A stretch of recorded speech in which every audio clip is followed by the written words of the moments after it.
In a quiet residential area in the Boston suburbs, the Maplewood district, stood a small house. Elizabeth Collins sat by the window, looking up from the manuscript in her hands to gaze into the distance. She had built a career of over 10 years as a children's book editor at the local publishing house, Northern Books. In the light, the few strands of gray in her brown hair seemed to shimmer. Despite her tired expression, her gentle and compassionate gaze remained unchanged. "Richard, what time are you coming home today?" she called to her husband from the living room. "Around 7, I think." "I have an important meeting today," Richard answered while hurriedly finishing his breakfast. He served as an executive in his father's real estate company. His somewhat angular face and well-groomed hair always gave off an air of success. Elizabeth and Richard had met in a literature club during their college years. Back then, they shared their dreams and hopes, promising to travel the world together someday. Now, 7 years into their marriage, that promise had been quietly shelved. Their lives had become increasingly bound by the expectations and traditions of the Morrison family. "It's about time for your hormone injection, are you all right?" Elizabeth could sense a mix of concern and impatience in Richard's kindness. They had wanted children since they first got married, but hadn't been blessed with any, and had started fertility treatments 3 years ago. The doctor had told them, "We haven't found any significant issues, but there's a possibility of unexplained infertility that's preventing conception." "I'm fine, I'm used to it by now," Elizabeth smiled, though her eyes remained clouded. Richard's family, the Morrisons, were known locally as an old-established family. His father, Harold, was a stern man with salt and pepper hair and permanent wrinkles between his eyebrows. As the founder of Morrison Real Estate, he wielded significant influence in the greater Boston real estate industry. His mother, Grace, was a central figure in local society, hosting various charity events and commanding respect as Mrs. Morrison. However, behind her refined appearance lurked a harsh, judgmental eye and unforgiving words. Richard had 2 siblings. His sister Victoria served as the sales director in their father's company, displaying such skill that she was known as the Iron Lady. His younger brother Bradley worked as an internist at the local hospital. He was the only one in the Morrison family who treated Elizabeth with kindness. From the beginning of her marriage, Elizabeth had struggled with her relationship with the Morrison family. The barbs and indirect criticism, especially from Grace and Victoria, constantly wounded her heart. "Beth works at a small local publishing house. But eventually, she'll devote more time to the home," Grace would say whenever she introduced Elizabeth to her friends, making Elizabeth feel that her career was being belittled. "She's really not from a suitable background for the Morrison family, is she?" Elizabeth had once accidentally overheard Grace saying to a friend on the phone. Elizabeth's father had been a high school English teacher, and her mother had passed away early. She had been raised by her grandmother Edith, who had also died 5 years ago. For the Morrison family, that wasn't a sufficient pedigree. Victoria was no better. She constantly looked down on Elizabeth's career as just an editor. During family gatherings at Christmas and Thanksgiving, she would shower Elizabeth with questions like, "Beth, do jobs like yours even have salary increases?" all while wearing a pleasant expression. Meanwhile, Richard was caught between his wife and his family. Initially, he comforted his wife saying, "Don't mind them, they're always like that," but gradually he began to take his family's side more often. The pressure from Grace and Victoria intensified especially after they started fertility treatments. "The Morrison family has always produced strong boys," Grace would say. "To think that there's no child to continue our bloodline." Those words always hung in the air unfinished, but their meaning was clear. Victoria was more direct. "I've had 2 children and still manage the company," she would always showcase her success in front of Elizabeth. Elizabeth had expressed her frustrations to her husband, but Richard's reactions gradually grew colder. "Mother and the others are just concerned about the future of the Morrison family," or "Victoria may speak that way, but she doesn't mean any harm," he would always defend his family. And today, too, Elizabeth sat alone, quietly reading through a manuscript, waiting for the time of her fertility injection. Outside the window, the trees swayed gently in the early autumn breeze, and in the distance, she could hear children laughing. Her heart felt strangely unsettled. On the morning of Elizabeth's birthday, Richard handed her a small gift box before rushing off to work. "Happy birthday. Let's celebrate properly tonight," he said, giving her a gentle kiss on the cheek. As Elizabeth was editing a manuscript on the living room sofa, the phone suddenly rang. She hesitated for a moment when she saw Grace Morrison displayed on the screen, but quickly answered. "Elizabeth, happy birthday." Grace's voice sounded brighter than usual. "Since it's a special day, I want to celebrate with you tonight. Let's meet with the whole family at Chateau Bloom at 7. Elizabeth was speechless. Chateau Bloom was one of the most exclusive French restaurants in Boston, where a single dish could cost as much as her daily salary. Grace had never before made such a grand gesture to celebrate her birthday. "Oh, thank you, Grace. But that's... No need to be modest. We're family," Grace interrupted her. "I've asked Richard to take care of something else, so please come directly to the restaurant. 7 o'clock sharp." Even after the call ended, Elizabeth remained confused. Why such a generous invitation all of a sudden? And why separately from Richard? The questions were endless, but a small hope also grew in her heart. In the evening, Elizabeth called Richard. "Are you sure this is okay? Your mother suddenly..." "Yes, I heard from her." Richard's voice sounded a bit tense. "I'll join you later. Mother is trying to meet you halfway. Enjoy yourself." Elizabeth chose a black cocktail dress appropriate for the special occasion. The subtle lace along the neckline beautifully accentuated her neck. She put her hair up and wore the simple diamond necklace Richard had given her for her birthday. Standing before the mirror, Elizabeth felt a small confidence in her appearance. "It'll be fine," she reassured herself. This might be a new beginning. Chateau Bloom was a classic stone building with uniformed staff at the entrance. When Elizabeth arrived, the door was politely opened for her. "Welcome," a middle-aged manager bowed slightly. "I'm Elizabeth Morrison. I have a reservation at 7. A look of recognition crossed the manager's face. "Ah, the Morrison reservation. This way, please." She was led past the luxurious main dining area to a private room in the back. The soft light from chandeliers illuminated the hallway, and impressionist paintings adorned the walls. "Here is your table." The manager opened the door to a private room. As Elizabeth entered, she found herself in an empty room. A large round table covered with a white tablecloth, elaborate flower arrangements of roses, and 7 champagne glasses were set out. But there was no one there.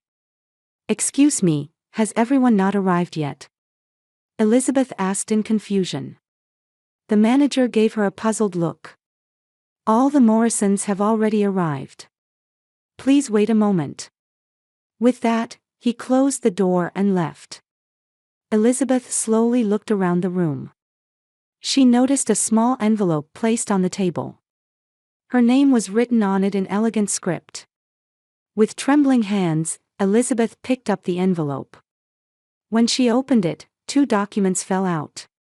One was an official legal document, divorce papers. The other was a note in Grace's handwriting. "Happy birthday. The infertile defect must go. Without you, Richard can have a real family. Grace." Elizabeth's world stopped. Her vision blurred, and she could hear her heartbeat in her ears. The divorce papers already had Richard's signature on them. And on another piece of paper was a handwritten note from Richard.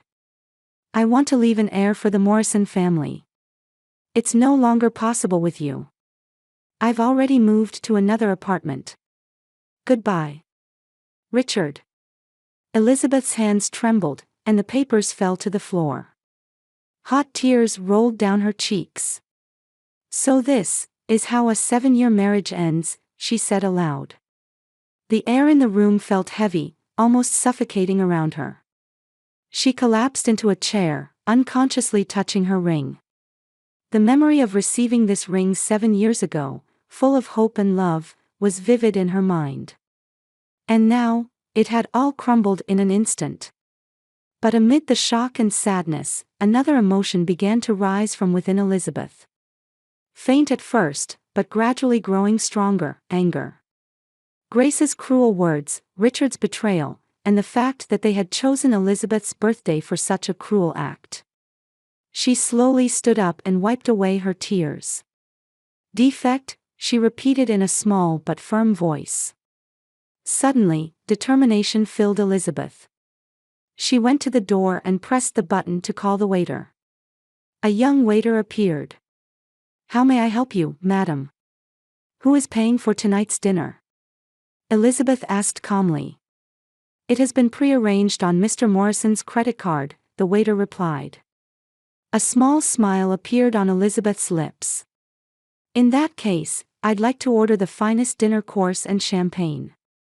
For one person." "Certainly," the waiter nodded and left. Elizabeth returned to the table and deeply inhaled the scent of the flowers.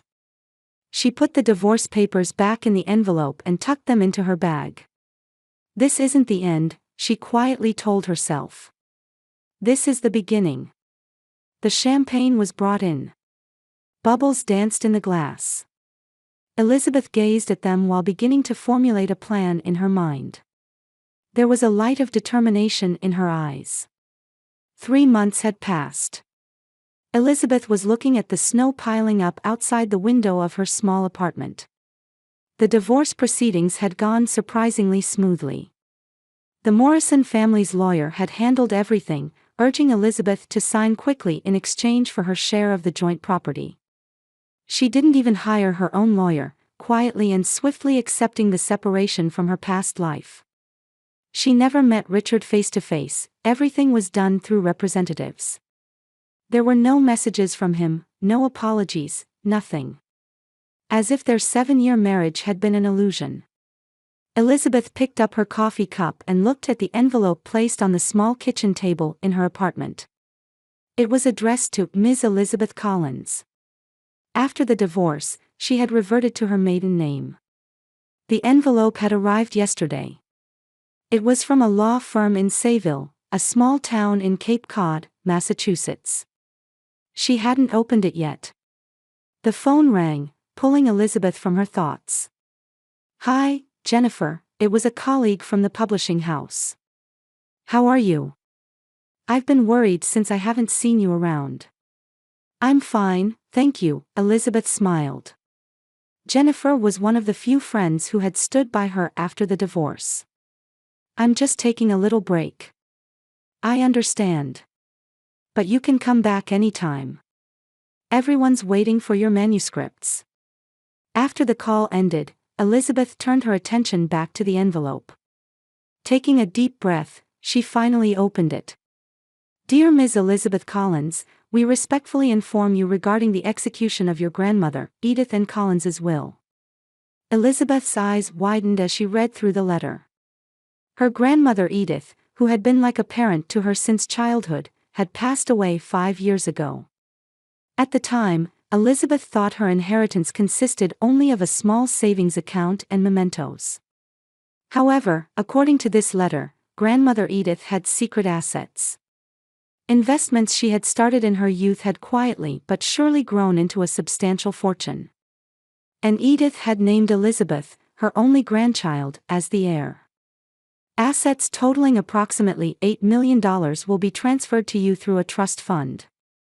As per Edith's instructions, this information was not to be disclosed until you reached the age of 35. Elizabeth dropped the letter and collapsed into a chair. $8 million. The figure danced in her head. Was this a joke? But the attached documents, the lawyer's signature, everything looked genuine. The next day, Elizabeth headed to Cape Cod and met with the lawyer, Jonathan Fisher. The gentle middle-aged man with gray hair confirmed everything. Edith was a wise woman, Jonathan said. She continued investing steadily from a young age, and her talent was remarkable. However, she always preferred a modest lifestyle and never publicized her wealth. But why didn't she tell me? Elizabeth asked. When I got married, when I was getting my education. Edith wanted you to carve out your own path in life, Jonathan smiled. And she specifically added the condition about waiting until you were 35 so that this inheritance wouldn't affect your marriage. Elizabeth was enveloped in complex emotions. If she had known about this inheritance earlier, would her relationship with the Morrison family have been different? Would Grace have still looked down on her for not being from a good enough background?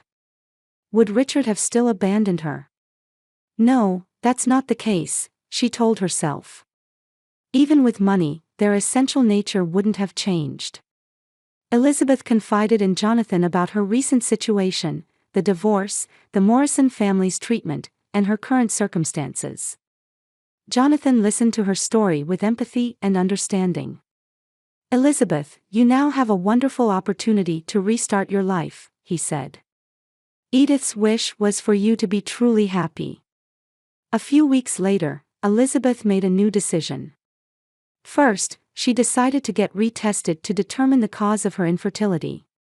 In the office of Dr. Sarah Chen, a renowned reproductive medicine specialist in Boston, Elizabeth was informed of a shocking fact.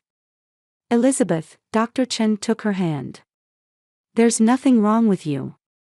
Actually, upon closer examination of the previous medical records, the cause of infertility was on Richard's side. What do you mean? His sperm count is extremely low, and motility is poor as well. This is a congenital issue, and the chances of conception were quite slim, Dr. Chen explained gently. These test results should have been communicated to Richard by the previous doctor. Elizabeth was stunned.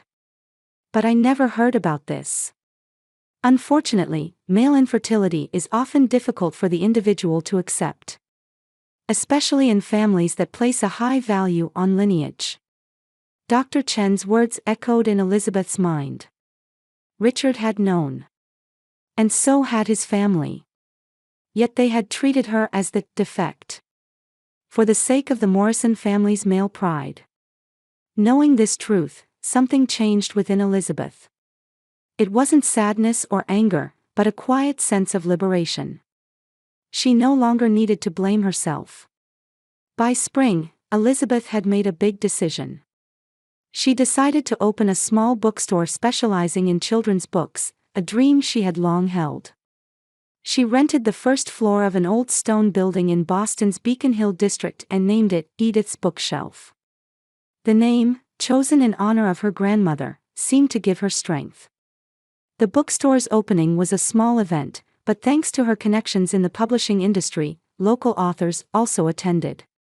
A reading corner for children, a cozy area with comfortable sofas, and shelves lined with carefully selected children's books.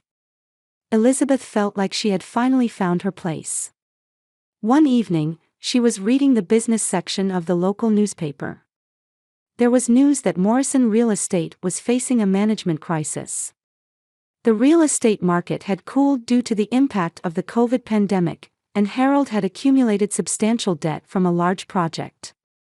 Furthermore, several investments had failed, and the company was rapidly falling into financial difficulty. Richard's name was also mentioned in the article. He had lost his position in his father's company and was looking for new employment. Also, according to rumors, he had planned to remarry a young socialite soon after the divorce, but those plans had also fallen through due to the Morrison family's economic decline. Even after reading the article, Elizabeth didn't feel any particular emotion. The anger and sadness of the past no longer dominated her heart. The past is the past, she murmured, looking out the window. Elizabeth was surrounded by a dozen children in the reading corner of Edith's Bookshelf. A year had passed since her bookstore opened, and the Saturday morning reading events had become a popular local activity. As the children applauded with smiles, Elizabeth closed the book. Her bookstore had grown from a mere business into a community hub. Various events were regularly held, including readings by local authors, parent-child workshops, and special seminars for educators. That was a wonderful reading. At the quiet male voice, Elizabeth turned around. There stood a middle-aged man with a sophisticated air. Graying black hair, a gentle smile, and several children's science books in his arms. "Thank you," Elizabeth smiled. "How can I help you?" "I'm actually looking for books for my nephew," the man indicated the books. "He's fascinated with science, especially space." "That's a wonderful interest. I have more carefully selected books over here." Elizabeth guided the man to the bookshelf. The two began talking about children's science books, and their conversation gradually expanded. The man introduced himself as Michael Adams, a cardiac surgeon at Boston General Hospital. "I've been thinking about writing a medical book," Michael said. "But I don't know how to convey complex medical concepts to the general public." "That's a very valuable project," Elizabeth's eyes sparkled. "I have editing experience, so I might be able to help." From that day on, Michael began visiting the bookstore regularly. The two enjoyed conversations ranging from book selection and consultation on his medical book project, to gradually more personal topics. Elizabeth was drawn to Michael's intelligence and kindness, and Michael was captivated by her strength and compassion.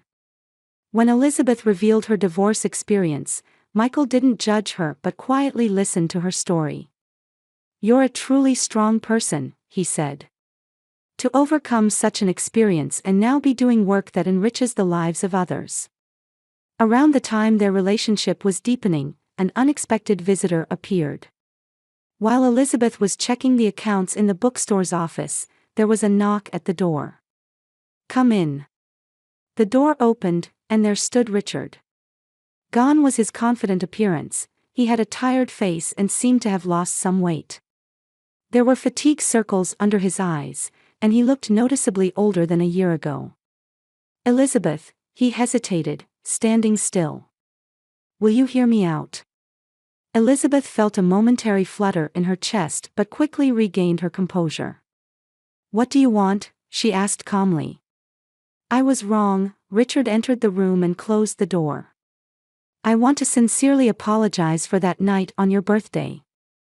I was being manipulated by my mother and Victoria." Elizabeth silently listened to his words. Her former husband's face showed shame and regret, emotions she had never seen in him before.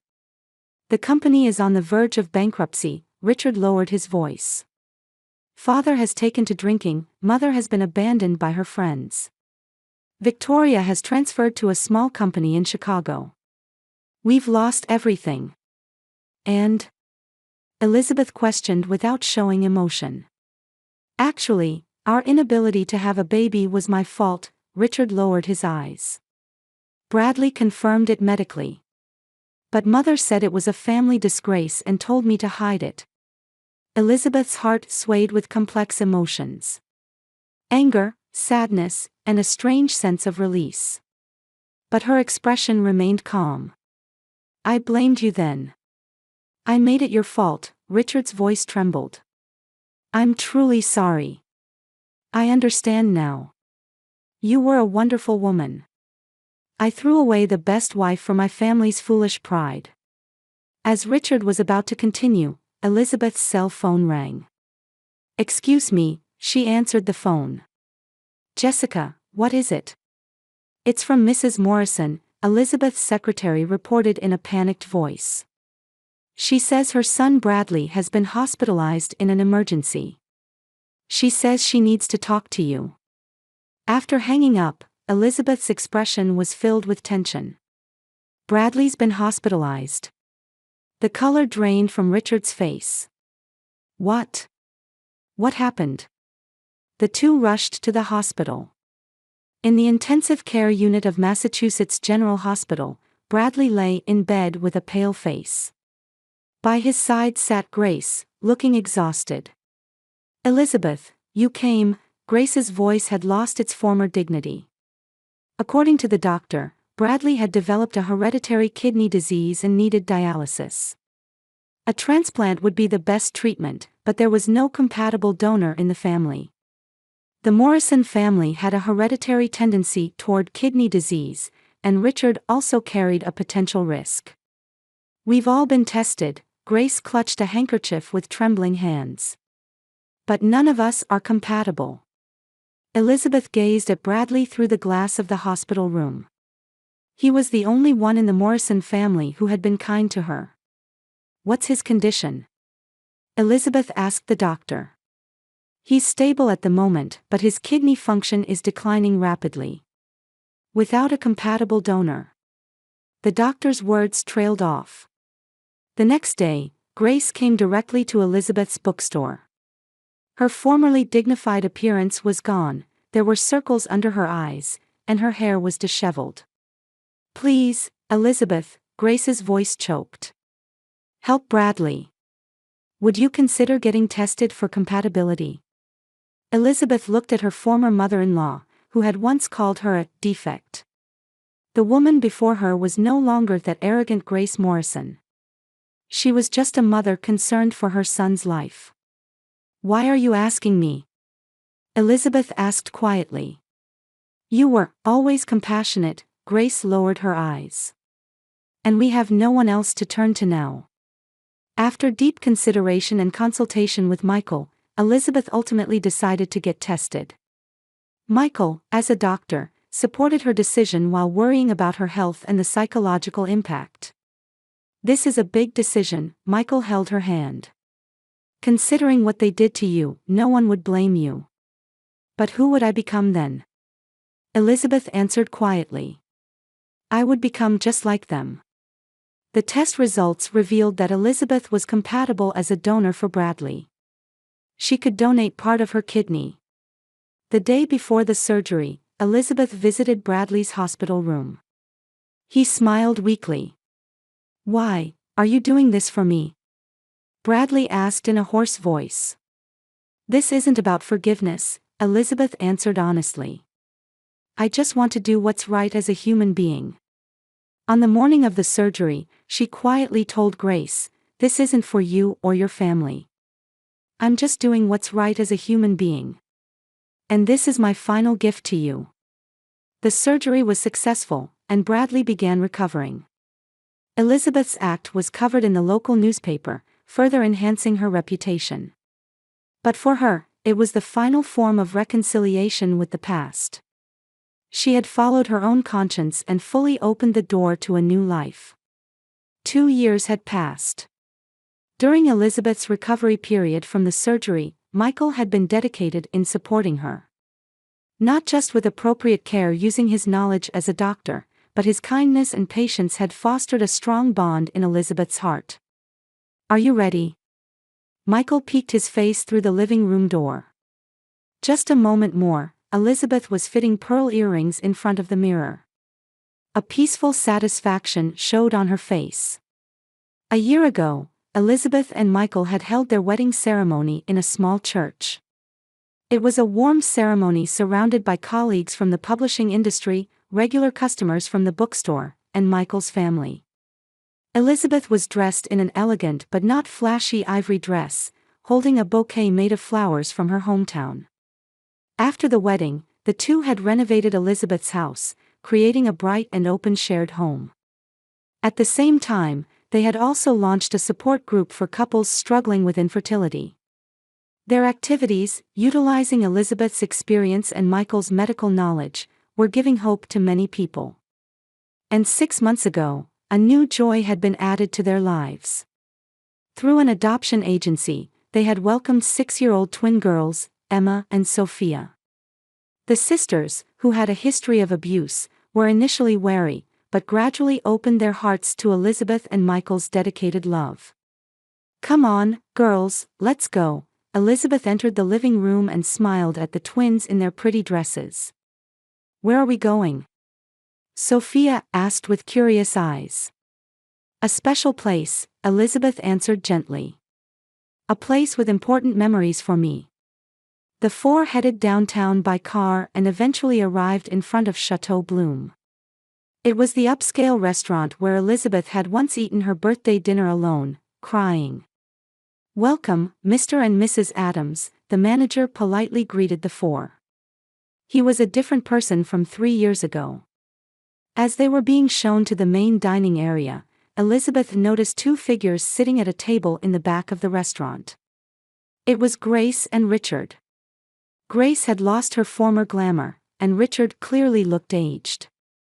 They also noticed Elizabeth, and their eyes met for a moment. Elizabeth just nodded slightly, then looked away and returned to her family. Michael gently placed his hand on her shoulder, and the twin girls were absorbed in the dessert menu before them. "At that time, I thought it was the end," Elizabeth quietly told Michael. "But in reality, it was the beginning of my true life." From across the table, complex gazes from Grace and Richard could be felt, but Elizabeth was no longer trapped in the past. She was looking forward, cherishing the happy times with her new family. The pain of the past had indeed hurt her, but at the same time, it had helped her grow into a stronger, more compassionate person. The soft light of late summer streamed through the restaurant windows, gently illuminating the smiles of Elizabeth's family. It was not an ending, but the radiance of a new beginning.